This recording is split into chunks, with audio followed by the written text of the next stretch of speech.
هنن القاسم أولا هنن القاسي هانا من أردخوك بالحومة نجيلي غارات الكفيل عباس وعلي هانا من أردخوك بالحومة نجيلي غارات الكفيل عباس وعلي هانا بن علي هاي العركة لي هانا بن علي هاي العركة هانا القاسم هانا القائم هانا الرفض الراية هذا الماي ذاك الجاي اليوم اسوي سوايه انا القاسم هانا القائم هانا الرفض الراية هذا الماي ذاك الجاي اليوم اسوي سوايه اليوم اصيد اليوم الحيد اليوم بتش هوايه ها القاسم طبل الحومه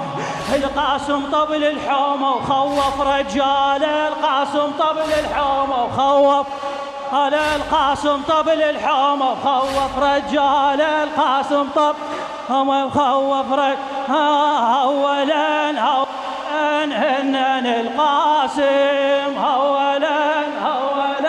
هنن بعد ولد علي اولا هنن اولا خادمه هنن القاسم هانا من أردخوك بالحومة نجيلي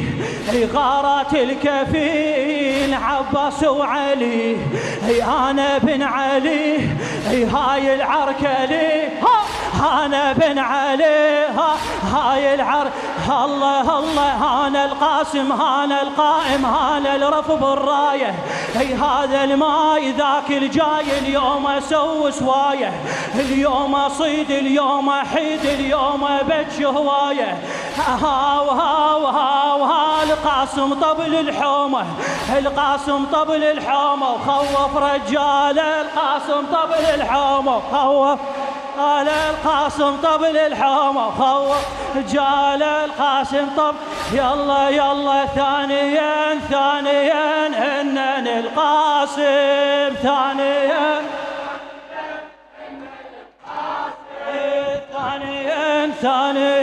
هنن القاسم ثانيا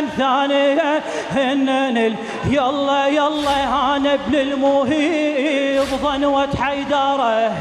الشق راس الزليم سواهم ثاره انا اول هلا فارس كربله انا اول هلا فارس يلا انا الحيد ذاك الصيد فن اللي يقرب يومه العلويات مسبيات هذه مو معلومه اليوم غاربت اشرار ترجف كل الحومه ها القوم تصيح دخيلك القوم تصيح دخيلك جاسم طبلي انا الحوم تصيح دخيلك جاسم انا القوم تصيح دخيلك جاسم طبلي القوم تصيح هلا بهم ولد علي طبلي انا القوم تصيح دخيلك جاسم انا ثالثا هنن القاسم ثالثا هنن القاسم ثالثا هنن القاسم ثالثا هنن يلا يا عم انطيني جود رايح للنهار شعر القصيدة والدي المرحوم فاضل الحسانها هي عم انطيني جود رايح للنهار اجيب العلقومي من اذنه يخور فن العلقومي يحرم هاشمي فن العلقومي يحرم ها جبت الجود هذا الماي فن اللي يقرب فنه جبت الجود هذا الماي فن اللي يقرب فنه يا عم الزود لا تختار ما حد يشرب منه يا عم الزود لا تختار ما حد يشرب منه هي جايب ماي للوفا يا عم اشرب وتهنى ها الماي يصيح بجودك، الما يصيح بجودك، هرجر والعيلة الما يصيح بجودك، هرجر عيلة الما يصيح بجودك، هرجر والعيلة ما يصيح بجودك، هرجر عيلة ثالثا ثالثا إن للقاء